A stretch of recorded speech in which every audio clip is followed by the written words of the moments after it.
Cool.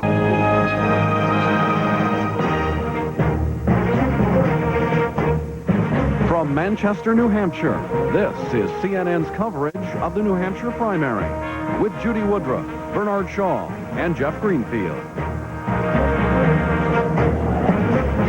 The political record shows that Vice President Al Gore is 2 for 2 in campaign 2000.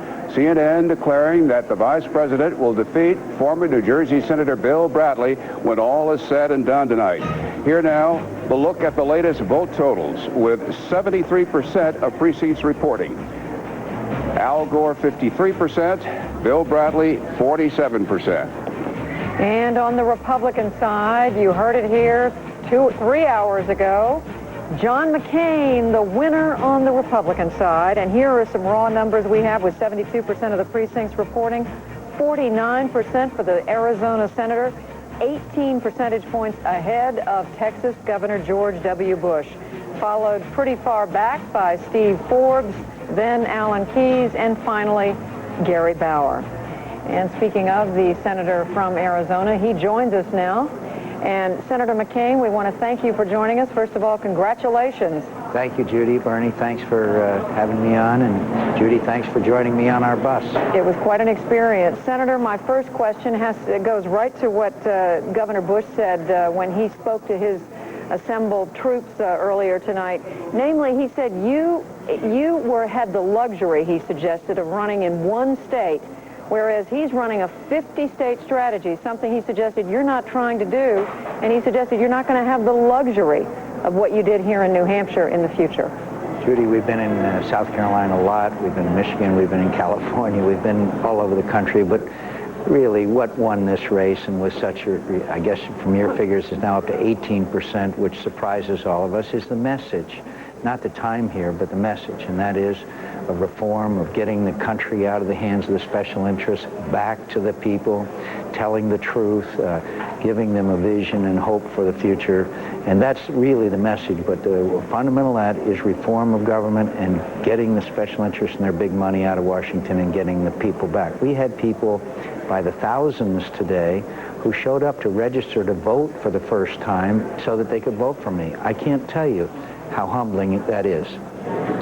Senator McCain, looking ahead to the Palmetto State, the Bush people are saying, well, he won here, but we have organization, we have money, and consider this other fact. Traditionally, South Carolina Republicans have not gone with insurgents. They have gone with the establishment candidate. What say you to that? Well, traditionally, New Hampshire has too, with a couple of glaring exceptions. But the fact is, we've got a message, and we've got people like Congressman Lindsey Graham and Mark Sanford, and the young leadership in the state of South Carolina that are behind us. It's going to be a very interesting race. I think it's going to be close. I think it's going to be tough. We're moving up dramatically in the polls in the last few weeks, and I'm very happy with where we are. And again, we've got a message, and that's what really resonates. And look, I'm very optimistic. I know it's going to be tough. I know it's going to be intense, but it isn't beanbag.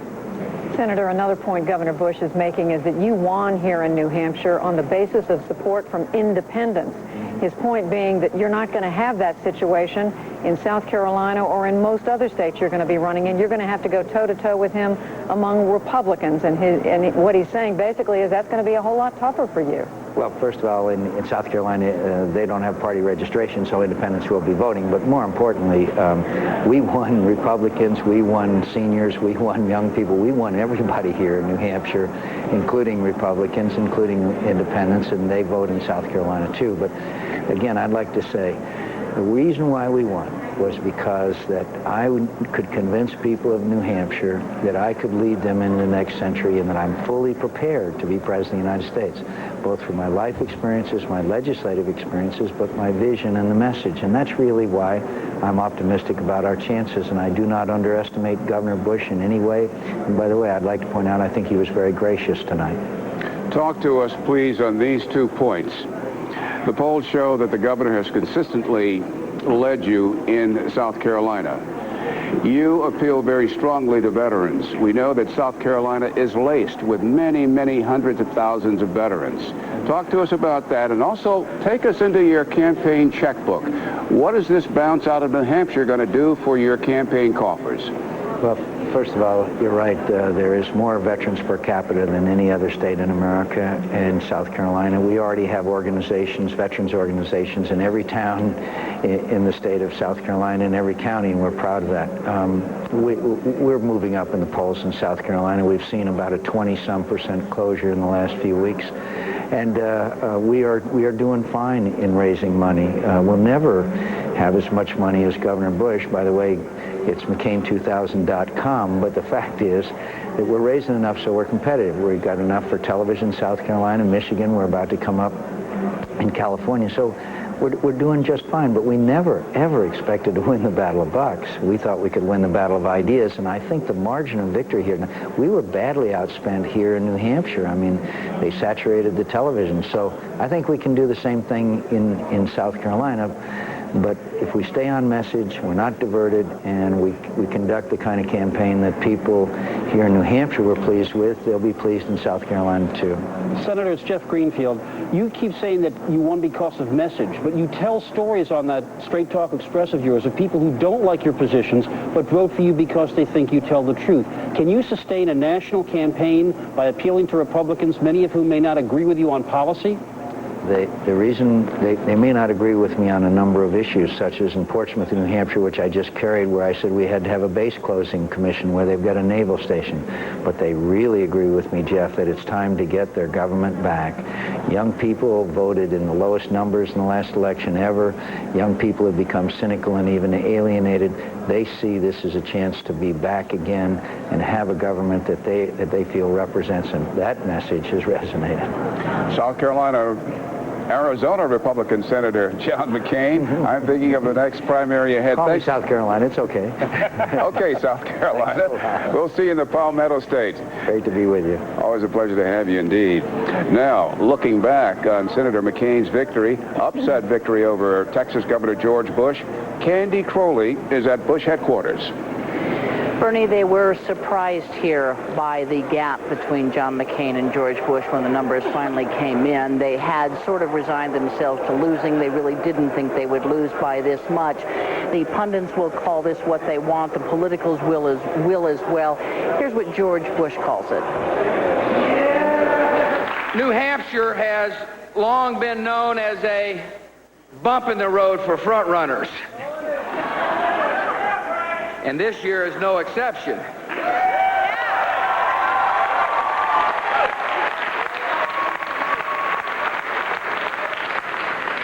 The road to the Republican nomination and the White House is a long road. Mine will go through all 50 states, and I intend it to end at 1600 Pennsylvania Avenue. Bush says he is a better candidate for this race here in New Hampshire. He will be a more aggressive candidate as well. Aides say that Bush will be more aggressive in explaining his tax cut plan. They feel that John McCain, because he was here so much more, was able to define the tax cut plan of Bush as being irresponsible, as not taking care of Social Security. Bush will address those issues more aggressively in South Carolina. He will also take on the notion that John McCain is the only one ready to be president, that Bush somehow is not ready for prime time. Bush will point out that 35 senators, all of whom have had a chance to see John McCain in action, support the Bush campaign. As you heard, the 50-state strategy is still the strategy of the Bush campaign. That begins tomorrow. South Carolina, Thursday, Delaware, Friday, Michigan. Bernie and Judy. Okay, thank you, Candy Crowley. Bill Schneider, take us into the confidence of your exit polling. Bernie Shaw, I'll do that. Why did John McCain win so handily here in New Hampshire? Well, for one thing, moderate voters. They're not supposed to count for much in the Republican Party, but half of the Republican voters here in New Hampshire call themselves moderates or liberals, and McCain had them almost all to himself, better than 2-to-1 margin over George Bush. What about that Republican base, the establishment that was supposed to deliver for Governor Bush? Look at registered Republicans. If this were a closed primary, only they would have voted. McCain edged out Bush among registered Republicans, but among these voters, 20% that we're not seeing here voted for Steve Forbes and Alan Keyes. That was a lot of voters going to those other candidates who might have gone to George Bush. Now, what we've seen in other cases, conservative voters, there McCain and Bush were tied. Why? Because 27% of conservatives voted for Forbes and Keyes and Bauer. People who said taxes were the most important issue. That was supposed to be George Bush's issue. Forbes edged out Bush among voters who were anti-tax, among anti-abortion voters. Again, McCain and Bush were tied because about a third of the anti-abortion voters went to Forbes and Keyes and Bauer.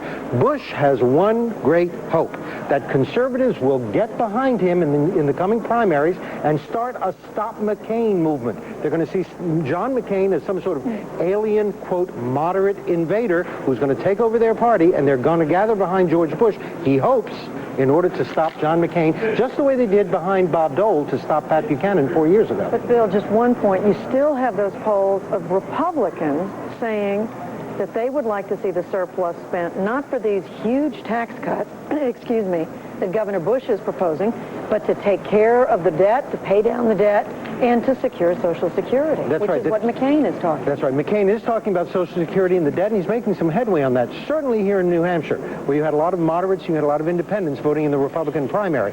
In other states, particularly South Carolina, that issue may not cut as well for McCain. Actually, Republicans were split. When you asked them which should have the higher priority, tax cuts or saving Social Security, they were split down the middle. And as you would guess, people who gave tax cuts the higher priority voted for Bush, Social Security voted for McCain. In the southern states like South Carolina, that split may be much more one-sided. But I'm still mindful of what McCain told his supporters earlier tonight. He said, this is the beginning of the end for the truth-twisting problems of Bill Clinton and Al Gore. Well, that's where he's trying to argue he is the more electable candidate. And actually, when we asked Republican voters, who do you think has the best chance to win in November, they were split between Bush and McCain. So it's not clear that Bush has the edge on the electability issue either. His one hope is a Stop McCain crusade. We've seen it happen before, but then the winner of the New Hampshire primary was Pat Buchanan, and Republicans said, oh my God, we can't nominate Pat Buchanan. Are conservative Republicans now going to say, oh my God, we can't nominate John McCain? He is a conservative. Well, we're not split in our coverage of the New Hampshire primary. Democrats, Republicans, all the results and this kind of analysis from this gentleman, that gentleman, this lady. We will continue our live coverage from Manchester, New Hampshire, and coming up, once again, Mark Shields with all of the Capitol gang.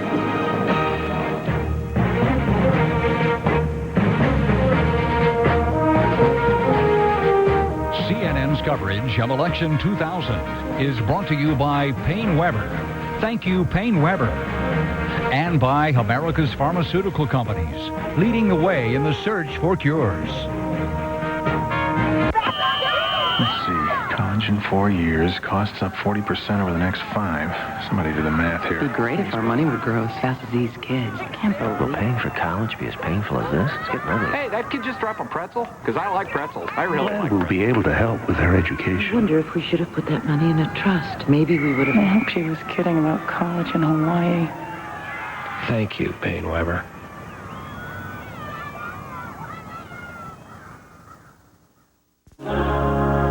Ideas about aging are changing.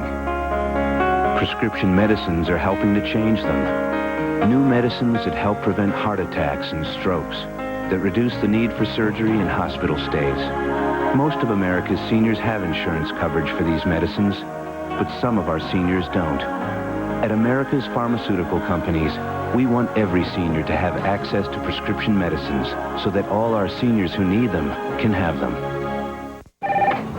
Hello?